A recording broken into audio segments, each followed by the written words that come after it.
Okay, guys, just a little clarification from the one, the only OcTaViDaL. Clarification, a little talk, a rant, a discussion. And yeah. All right, so let's just understand something. I'm a really easy to get along with guy. I do have issues sometimes when people push my buttons. And if I'm also, and a lot of people think, oh, you're lazy or this, that. No. I spend a lot of time working on my fucking projects, my hobby, which is my YouTube channel. Okay, I make music, I do things, I do a lot of processing. So if I said in a previous video I don't do a lot of editing, I was referring to this kind of shit. This video right here. Not my effects stuff and not my music stuff. And if you see that weird fuzzy stuff in the background, it's an effect from some of this fluorescent lighting I got, but it's all good. Don't worry about it, because you should be able to see my face fine without that effect.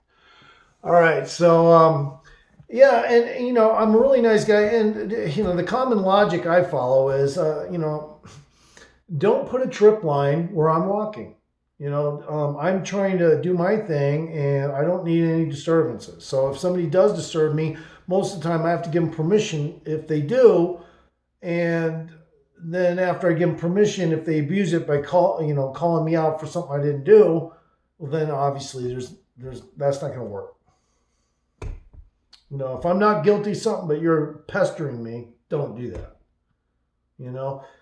Don't even assume I did it. Because these days I follow the rule of law. I do. I really do.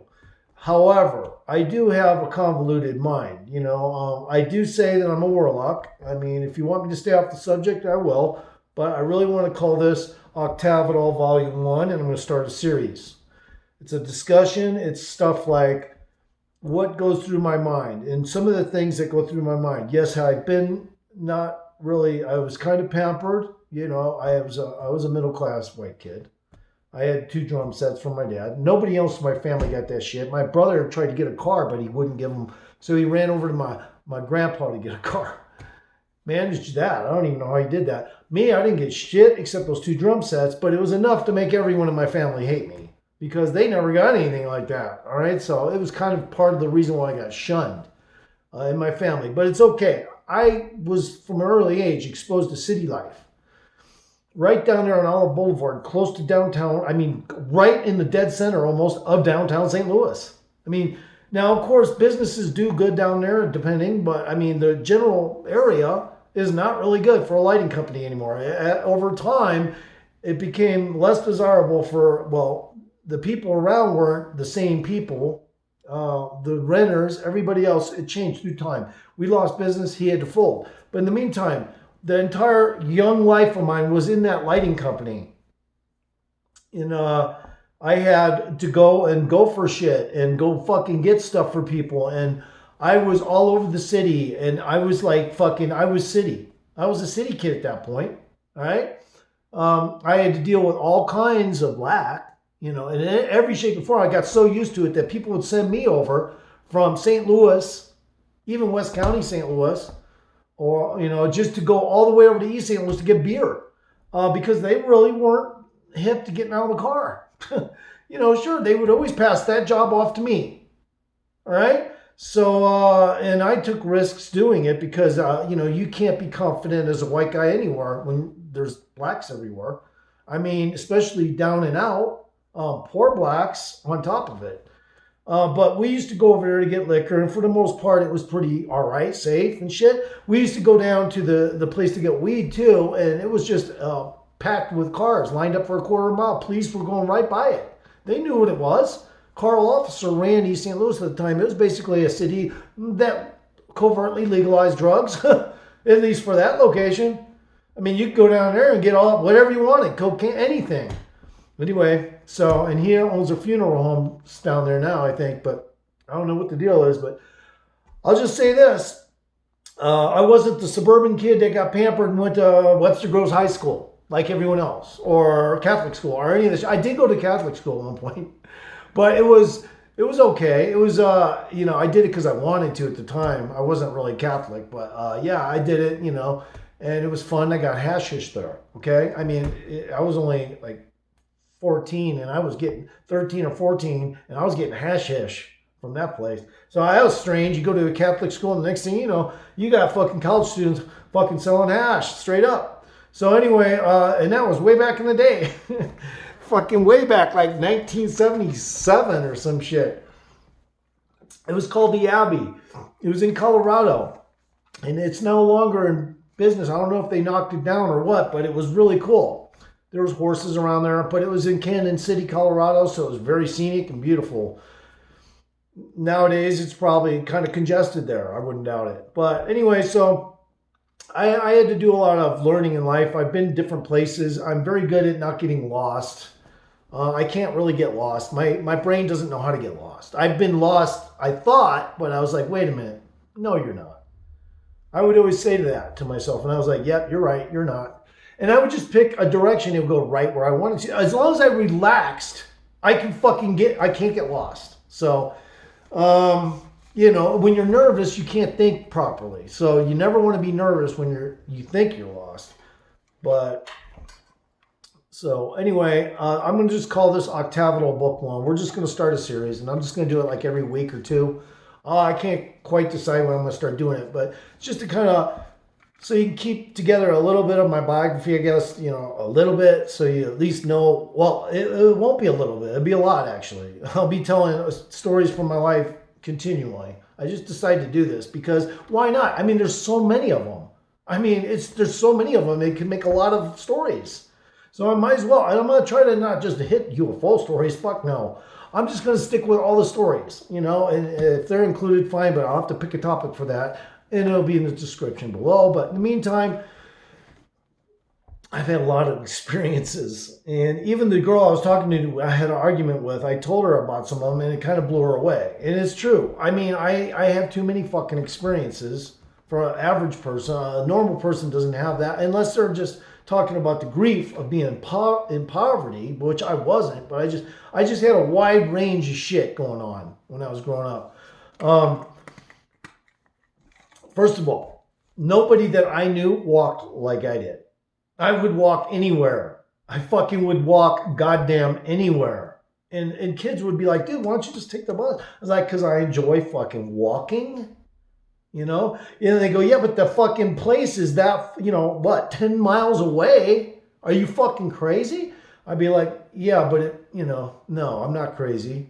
I enjoy walking, you know. Now, what's the result of that? Well, I also was like a kid stuntman. So I actually also have fake knees as from jumping off garage roofs. I mean, I'm extremely one-sided. I pick what I want to do and I do it. Now, had I known it would be that damaging to my knees early on, yeah, I probably would have done something other than. But in the meantime, that's the case.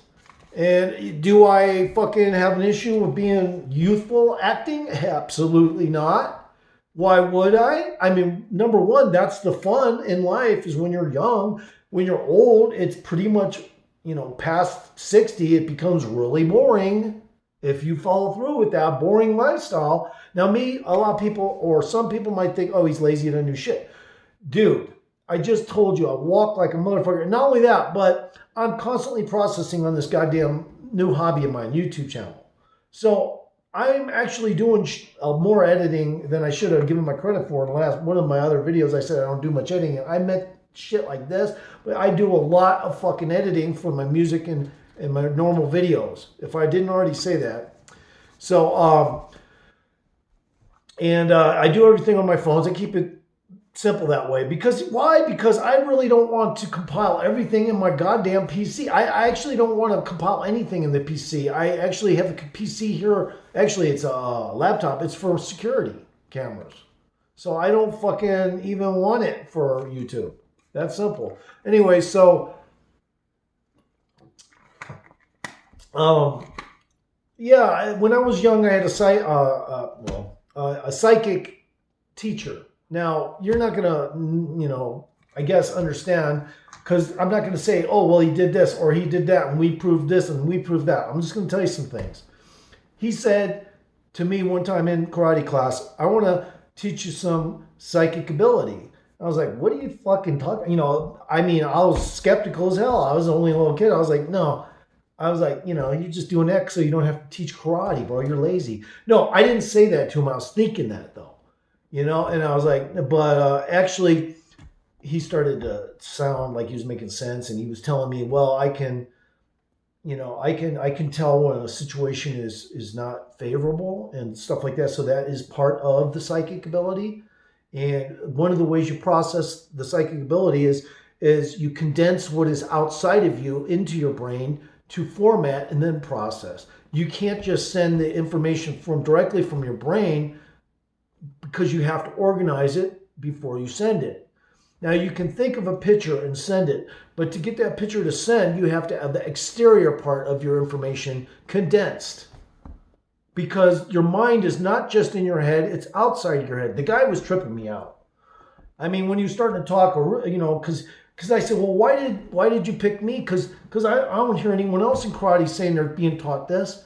He goes, well, because you're pretty interesting, you're different, and I thought it would be a good start with, to introduce you to it. And I was like, what the fuck? Anyway, I was listening to him, and he wasn't proving anything to me, but I was listening to him, and he said, just do me a favor, don't tell your dad, or he'll fucking take you out of karate probably. I was like, yeah, he probably would. So anyway, he was teaching me, and the more we were doing it, the more I was starting to fucking pick the cards he was sending me. He was sending me cards, starting with cards. So maybe that might help be why I'm fucking a good gambler, guys, because of him. Think of him as a warlock.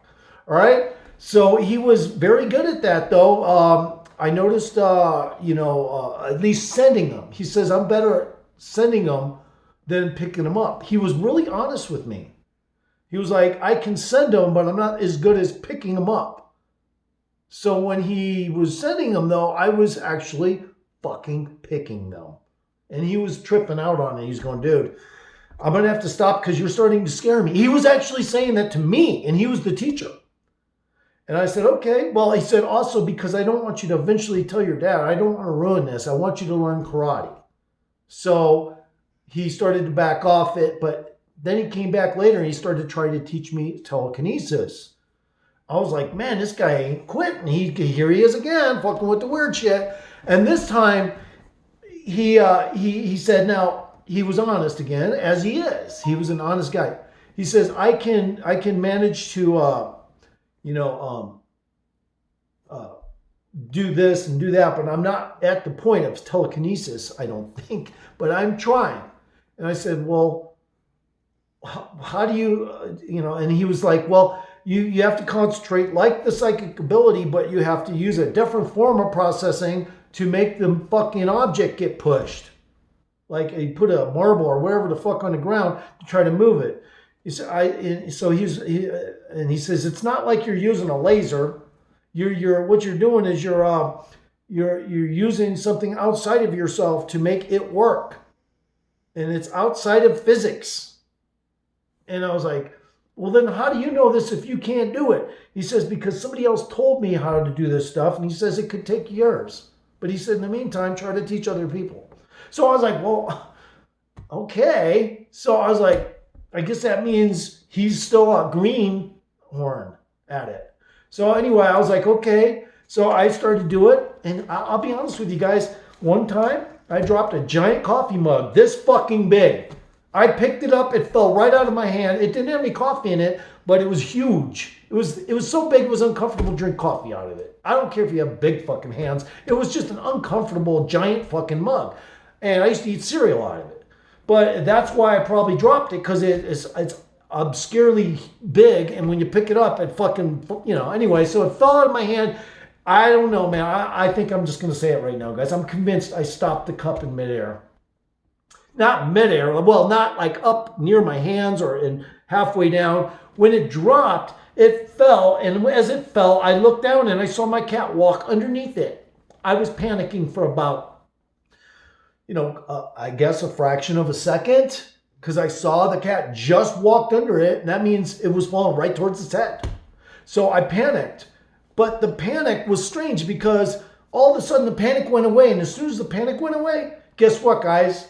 The fucking cup stopped. It was rolling as it was falling. But it stopped, but it was still rolling, but it stopped. So it was still rolling like this as it was when it was falling, but it was above my cat's head by about 2 inches. And the cat was oblivious. It was just sitting there spinning like this. Of course, my heart started pounding, but then it started to calm down, and the cup rolled away from my cat and landed on the ground. My cat did not react. My cat did not anything. It did not touch my cat. The cat did not get hit. It didn't physically touch my cat. Oh my God. So there you go, guys.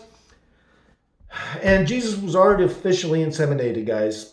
He's just basically what happened was there's a giant project that goes on in our physics, and it's a terraforming project. Keep things running. They have to run it like a goddamn garden, and they have to have people come and go from time to time managing it. And once in a while, a civilization like us comes along from an overpopulation of humans they had to put here, which we are. So we're farmed, but at the same time, we're also taken care of like a garden. So it's not like the trees in the garden are complaining, hey man, I want to, go somewhere else. No, the trees in the garden don't complain about that shit. Okay, so since we're starting to get out in space, they're going to have to augment their decision makings, because we're already, at that point, we're already starting to jump out of the atmosphere and shit.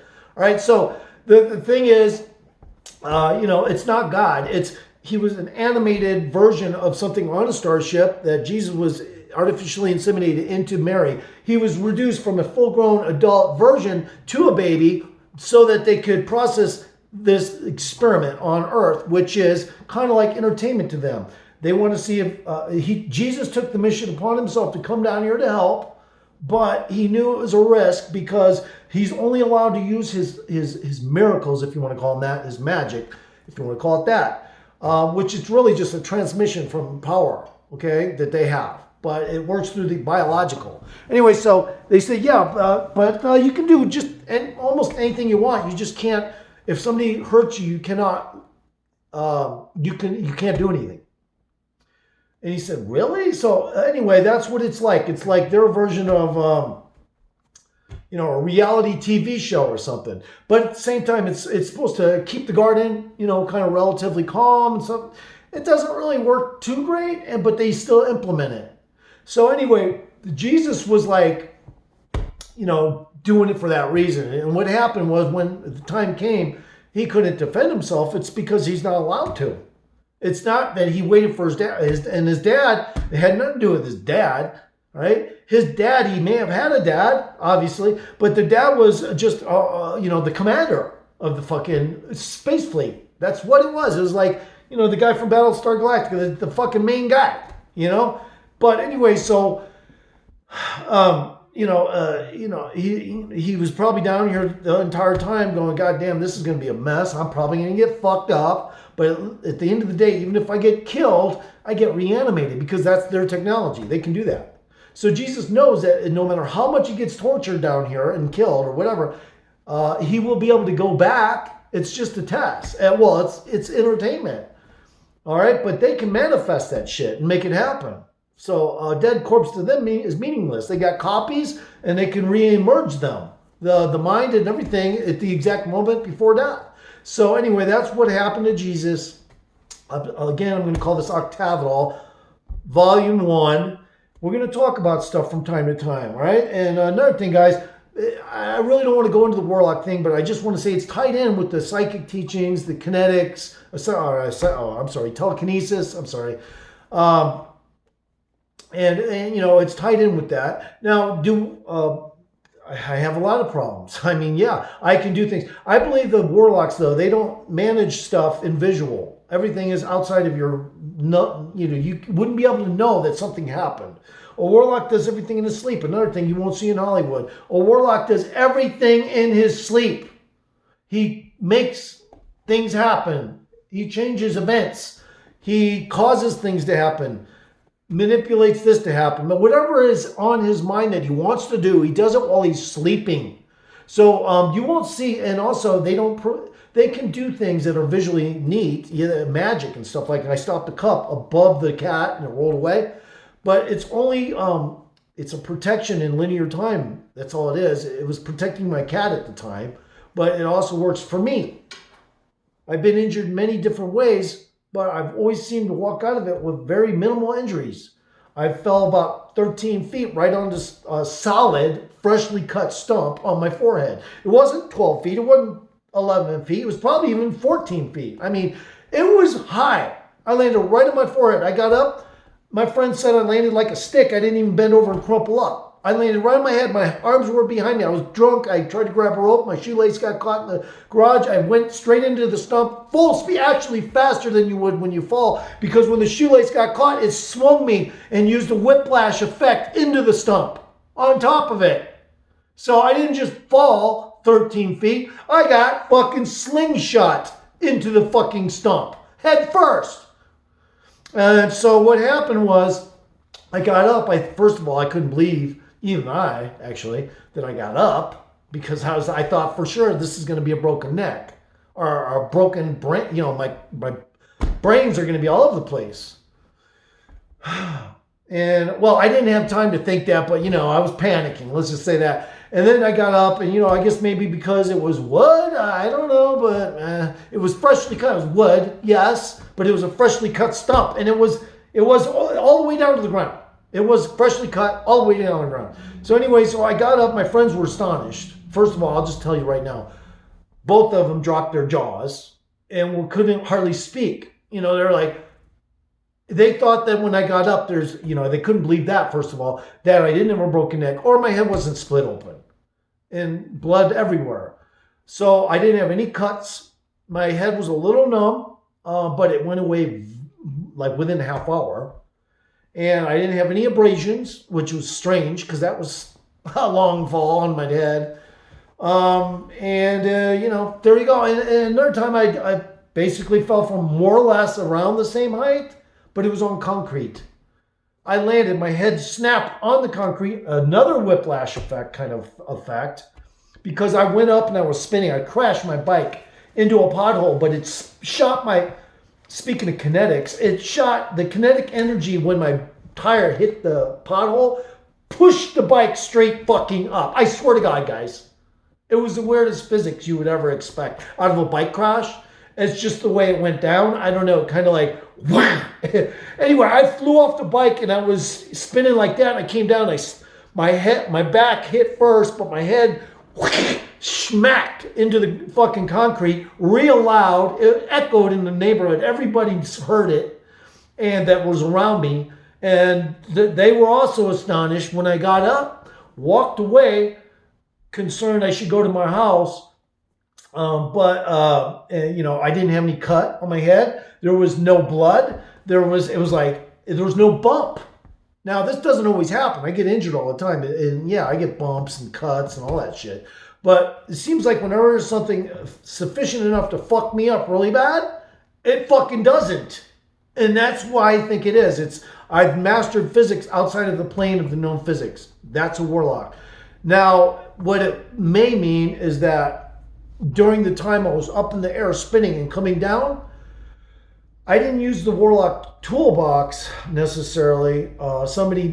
There are guardians as well, guys. All right? So somebody sufficient like that, a guardian angel, if you want to call them that. They're not angels, but they are guardians. They're also responsible for some of those things that happen to you. You can't always say it was you, but it does happen. It's back and forth. Sometimes it's you, sometimes it's them. They protect you. But they're teaching you outside of your linear knowledge, but when you're sleeping, that transposes into your linear brain while you're sleeping, and then you understand this. That's why even in the Bible it says while you're sleeping you learn things, because there's a lot of things probably Jesus would have liked to have told us, but he knows that we're farmed product. So like a terraformer, it's like, hey man, you're only allowed to do this, that, and the other. The bottom line is it was a project to see if Jesus could help us out a little bit, and it doesn't really work that well. It doesn't really work that well on anyone that ever comes down here to do that from that plane existence, which is more or less a starship. They can't do that much, but they can. They're allowed to do that, and that's how they tended their garden. When the nukes and stuff started coming up in the Cold War and all that, or whatever, They knew that was coming, but they have to reevaluate every new situation when humans get to that point. And it's not like we're so farmed that we have to stay on the planet, but we do have to mind our P's and Q's where we go. If we go to moon, we're in trouble. And if we go to the moon, we have to play it their way. We have to, if we're allowed to. And that's because they own the fucking moon inside it. It's a spacecraft. So it might even be the one that God came in. All right, guys? Now, what is it? It's basically a weapons depot, a starship, base. And it's also, satellite now in place with a covering of regolith to make it look like a moon. It's that simple. Now, if we go to Mars, they'll augment it a little. They'll say, well, you're allowed to do this and you're allowed to do that. You can show them the fucking old machinery that was blown up when we terraformed that planet way, way long ago. You can do that, but do it in steps. But just don't come here. This is a very dangerous place, the moon. It's unsafe. It's dangerous. And, when you come here, that's our business you're fucking with on top of it. So if you do come here, you could easily get fried because we have communication shit coming out here. Fry your ship, you wouldn't even know it. All right, so they and here's another thing, guys. They helped us get to the moon. Now, but they wanted to get it over with because they knew that we'd have to fucking go the first closest thing. So they said, okay, we'll allow you to do it. But in the future, you're going to have to go to fucking kick rocks at Mars. And that's how it is, guys. Elon Musk, all those guys, trust me, man, they're not going to be going to the moon. There's a reason. That's a fucking very technical area. You cannot go there. Now, yes, old machinery, blown up machinery, the aliens don't have a problem with that. But just don't fucking go to the moon. All right, so this is OcTaViDaL, book 1. Any other questions? A lot of people don't ask me questions. They think I'm off my rocker. But if you do, please ask them because you know what? I'll answer them in a concise way. You won't be able to deny, hey, that was actually a good answer. See you later. OcTaViDaL book 1 will continue week by week, guys. So today is Friday, right? Yeah. Isn't it? Yeah. So today's Friday. Next Friday, OcTaViDaL book 2, man. Peace out. Oh, there's the camera. Yeah, I always do that. Sorry about that, man.